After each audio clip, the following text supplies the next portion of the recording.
नमस्कार नीलेश सर और आपके मंडली के सभी सदस्यों को। मुझे शाइनी मुखर्जी के नाम से जाना जाता है। मुझे स्टोरी राइटिंग और स्टोरी टेलिंग दोनों में ही इंटरेस्ट है। मैं आज जो कहानी आपको सुनाने जा रही हूँ वो थोड़ी सी इमोशनल है। कहानी का शीर्षक है तेरे जैसा यार कहा। शर्मन 25 साल का नौजवान लड़का, देखने में अति उत्तम, सरकारी नौकरी वाला, बहुत ही हंसमुख लड़का, अपने माँ बाप का एक लौता बेटा और राजा बेटा भी। सब अच्छे थी उसमें, बस एक ही थी, वो हकलाता था।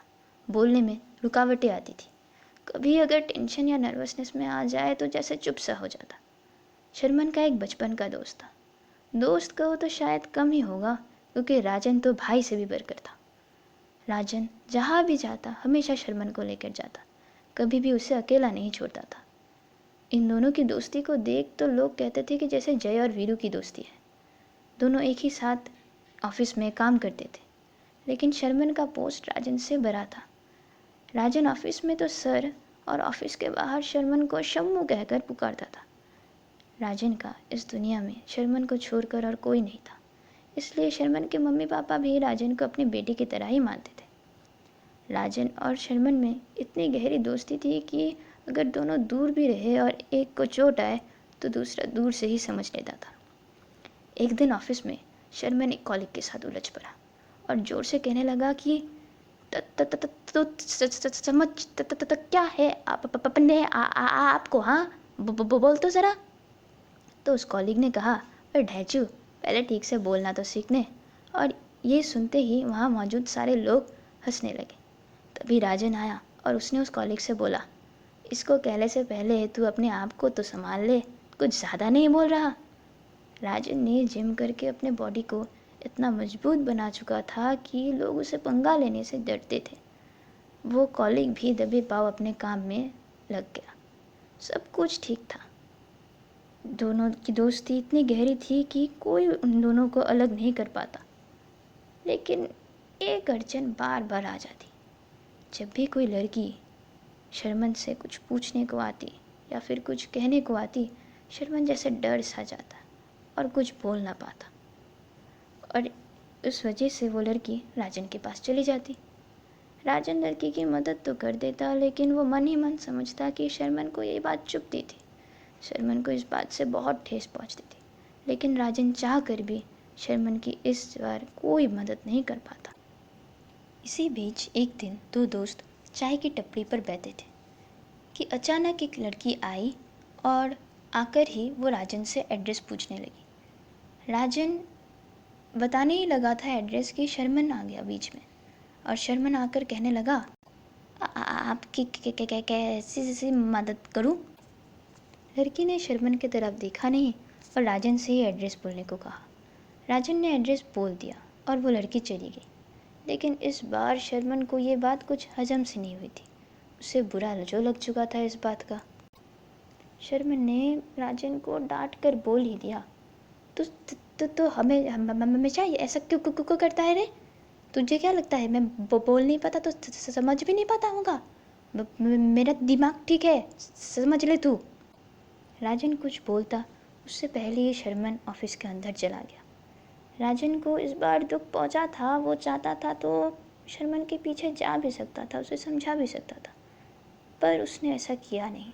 उसके मन में एक कैसी अनबन सी हो गई थी। उसे लगा कि जिस दोस्त के लिए वो अपने जान की बाजी भी दे सकता था, उस दोस्त ने आज इतना बड़ा इल्ज़ाम लगा दिया उसके ऊपर। राजन घर के लिए निकल गया। अगले दिन राजन ऑफिस नहीं आया। ऐसे कर कर अगले 3 दिन तक राजन ऑफिस नहीं आया था।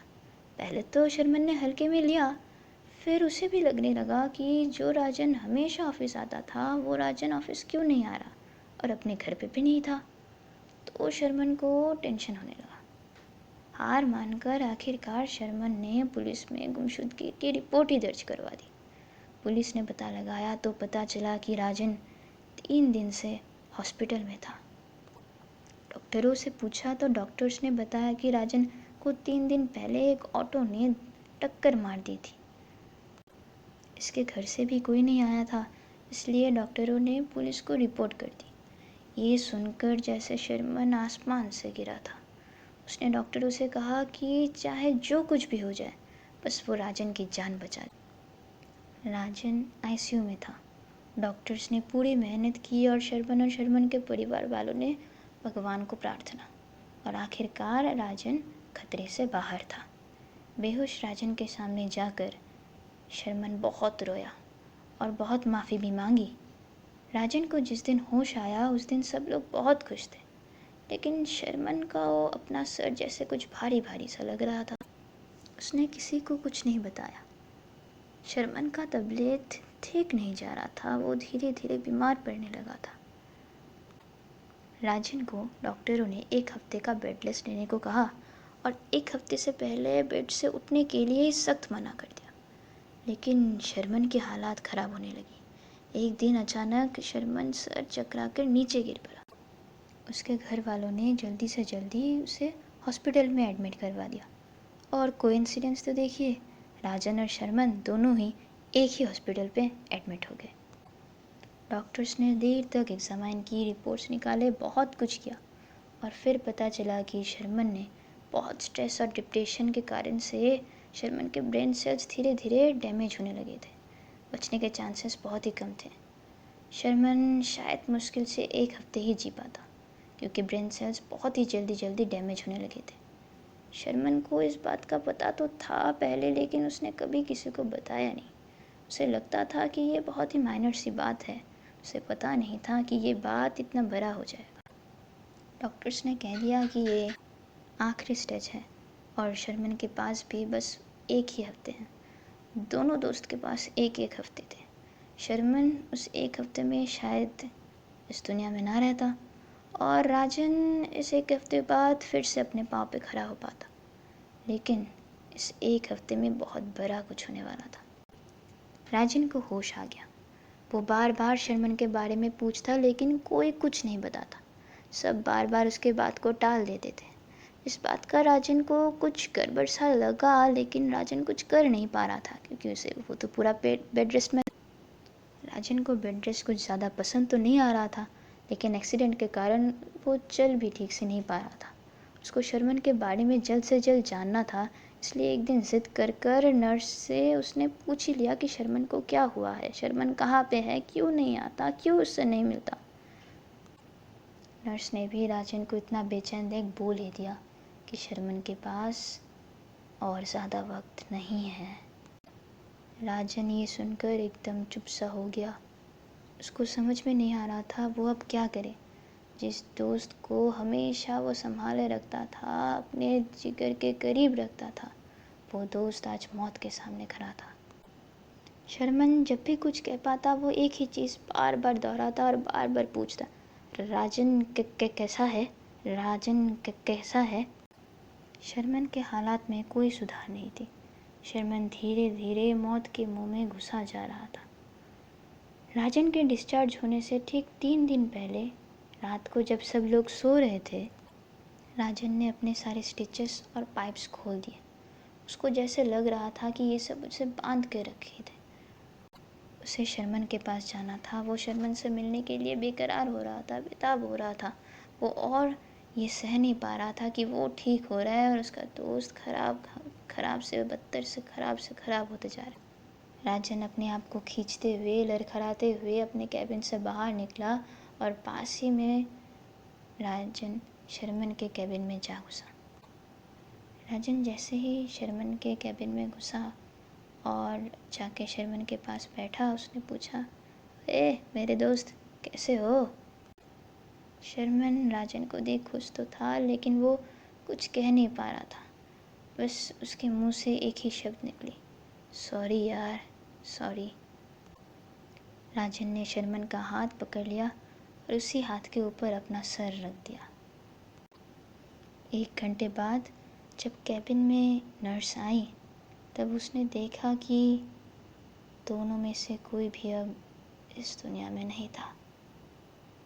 एक दूसरे के हाथ पर हाथ दिए, राजन का सर शर्मन के हाथ पर था, लेकिन अब दोनों को ही डिस्चार्ज मिल चुका था। खाली हॉस्पिटल से डिस्चार्ज नहीं, इस दुनिया से ही डिस्चार्ज हो चुके थे। राजन ने अपने स्टिचेस खोल लिए थे, इसलिए उसका खून बहुत बह चुका था और इतना ज़्यादा खून बहने के कारण राजन कैबिन में आते आते ही आधा मर चुका था। बस उसे शर्मन को देखना था, इसलिए शर्मन का हाथ पकड़ के ही उसने अपना दम तोड़ दिया। और शर्मन ने भी राजन से बात करने के लिए अपना ऑक्सीजन मास्क जो खोल दिया था, और ऑक्सीजन मास्क वो और फिर पहन ही नहीं पाया। जब शर्मन के घर वाले आए वापस, तब उन्होंने जब इस बात को पता लगाई, तब शर्मन के पापा ने रोते हुए कहा, बचपन में इन दोनों ने मेरे सामने ही कसम खाई थी कि हम जहाँ भी रहेंगे साथ रहेंगे, कभी एक दूसरे का साथ नहीं छोड़ेंगे। और आज देखो, इन दोनों ने अपना कसम पूरा भी कर लिया। इतनी सी ही थी मेरी कहानी। आशा करती हूँ कि आप लोगों को ये कहानी पसंद आया होगा। और हाँ, अगर बोलने में थोड़ी बहुत गलतियाँ हुई हों तो माफ़ कर दीजिएगा। आपका धन्यवाद।